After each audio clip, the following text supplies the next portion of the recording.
Assalamualaikum warahmatullahi wabarakatuh. Bertemu kembali dalam pelajaran fisika Diman 2 Sukabumi. Kobarkan semangat, raih cita-cita. Mudah bagi kita, berguna bagi yang lain. Jangan lupa like and subscribe ya. Klik loncengnya untuk semua.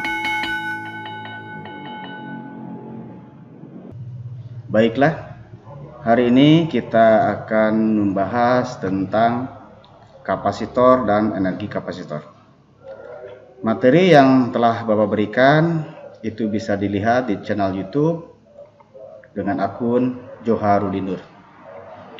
Oke, terima kasih yang sudah subscribe, yang belum ditunggu ya.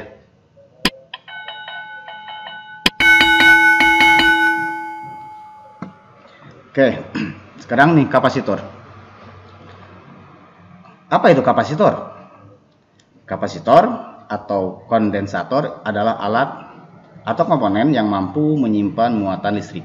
Sekali lagi, kapasitor itulah yang mampu menyimpan muatan listrik. Kapasitor biasanya terdiri dari dua plat konduktor sejajar yang dipisahkan oleh bahan penyekat yang disebut dielektrik.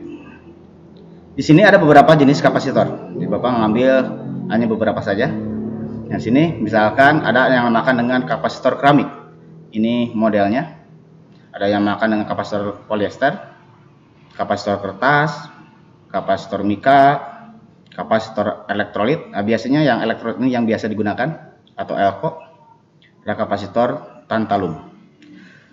Inilah simbol dari kapasitor. Jadi simbol kapasitor bisa seperti ini. Ini menunjukkan kutub positif dan negatif, atau simbolnya ada yang seperti ini. Yang lurus itu positif, yang melengkungnya adalah negatif. Oke. Nah, di sini masih contoh dari beberapa kapasitor. Ini apa ini? Di kapasitor itu sebetulnya ada kapasitor elko dan kapasitor nonpolar. Sekarang kegunaan dari kapasitor. Ada beberapa kegunaan dari kapasitor. Yang pertama, untuk menyimpan muatan listrik. Yang kedua, sebagai gelombang radio atau taning, untuk memilih gelombang radio atau taning. Yang ketiga, sebagai perata arus pada rectifier. Yang keempat, sebagai komponen rangkaian starter kendaraan bermotor. Yang kelima, sebagai atau untuk memadamkan bunga api pada sistem pengapian mobil. Yang keenam, sebagai filter dalam satu daya atau power supply. Bapak ngambil hanya 6 kegunaan dari kapasitor, masih banyak juga gunanya. Ini contoh ketika kapasitor itu dihubungkan dengan baterai dan lampu LED ya. Ketika terhubung, maka baterai ini akan memberikan muatan kepada kapasitor. Energi ini lampunya akan nyala. Ketika dicabut baterainya, maka lampu LED masih tetap menyala walaupun sebentar. Tetapi kalau baterainya langsung ke lampu LED tanpa ada kapasitor, ketika dicabut dia langsung mati. Itu contoh dari kerja kapasitor. Ini berikutnya tentang kapasitas kapasitor, biasanya dinamakan dengan C besar. Apabila pada kapasitor diberi muatan, akan timbul potensial listrik ya, seperti contoh tadi. Muatan yang tersimpan dalam kapasitor itu akan sebanding dengan potensial pada kedua plat. Dengan demikian, perbandingan antara besar muatan dan potensial listrik yang ditimbulkan antara kedua plat itu dinamakan dengan kapasitansi atau kapasitas kapasitor. Sekali lagi, kapasitas kapasitor itu bisa dinamakan dengan kapasitansi. Dengan kata lain bahwa kapasitas kapasitor itu adalah besarnya muatan dibagi dengan beda potensial. Ini secara matematik, C sama dengan Q per V. Oke, dimana C-nya adalah kapasitas kapasitor, satuannya farad. Ini penemunya Michael Faraday ya, satuannya di farad. Q muatan listrik, satuannya coulomb. V beda potensial listrik, satuannya volt. Oke, di sini animasi dari cara kerja kapasitor. Seperti yang kita lihat, kapasitor disambungkan ke baterai, lalu diputuskan dan disalurkan ke lampu. Lampu akan bernyala, akan tetapi hanya sebentar. Peristiwa ini disebabkan muatan positif baterai ke kapasitor disalurkan ke lampu.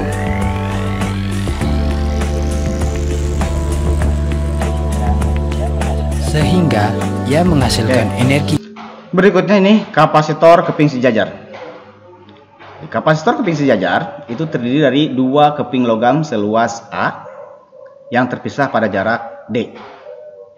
Jika masing-masing keping diberi muatan yang sama besar tetapi berlawanan jenis, maka antar kedua keping tersebut akan terjadi beda potensial yang besarnya, yaitu V sama dengan E kali D atau FED.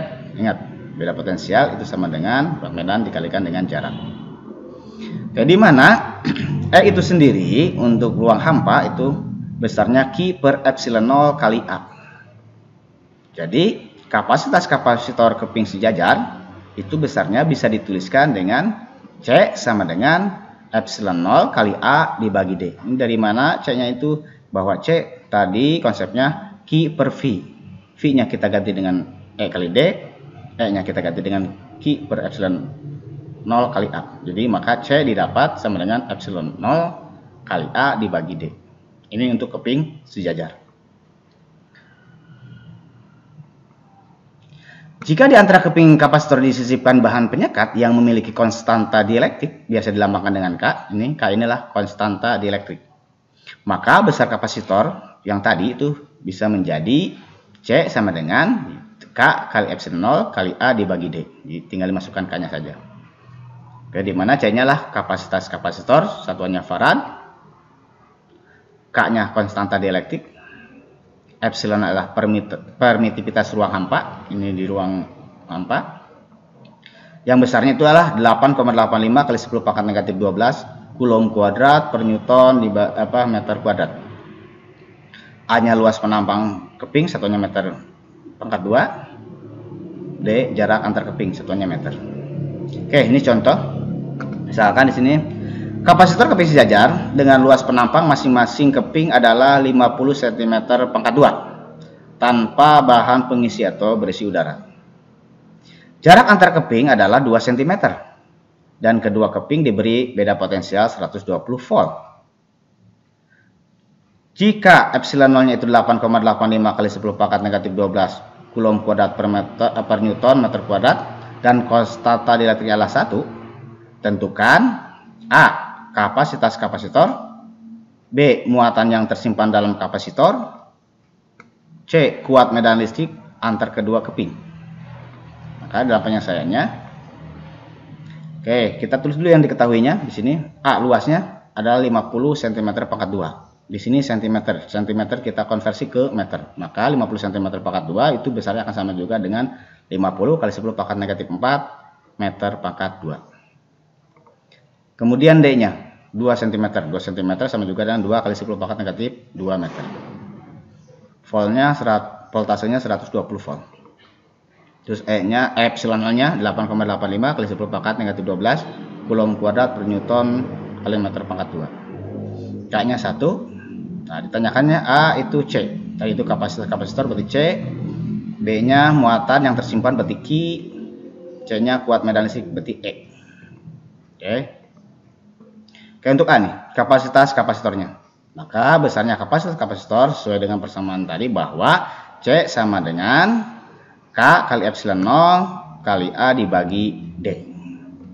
Kita masukkan angkanya. K-nya 1, epsilonnya 8,85 kali 10 pangkat negatif 12, A-nya 50 kali 10 pangkat negatif 4, dibagi D-nya 2 kali 10 pangkat negatif 2. Maka besarnya akan sama dengan C sama dengan 2,2 kali 10 pangkat negatif 12 farad F.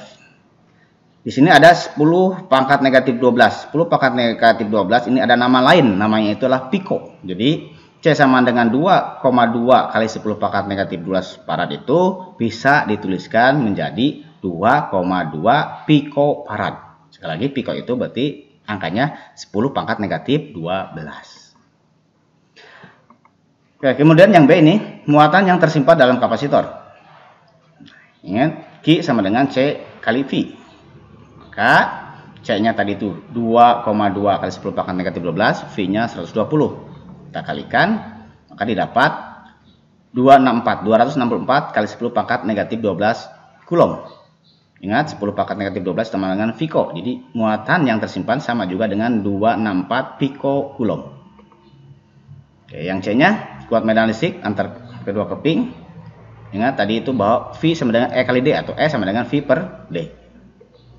Jadi V-nya 120, D-nya 2 kali 10 pangkat negatif 2. Maka besarnya 6 kali 10 pangkat 3 atau 6000 volt per meter. Itu untuk kuat medan antar kedua keping. Nah, sekarang berikutnya adalah tentang rangkaian kapasitor. Rangkaian kapasitor yang pertama ada yang namakan dengan rangkaian seri. Rangkaian seri itu bisa disusunkan seperti ini. Di sini contohnya ada 3 kapasitor, C1, C2, C3 yang dihubungkan dengan beda potensial dengan V voltasenya. Oke, pada rangkaian seri dari kapasitor itu berlaku yang pertama, muatan pada tiap kapasitor adalah sama dengan muatan penggantinya.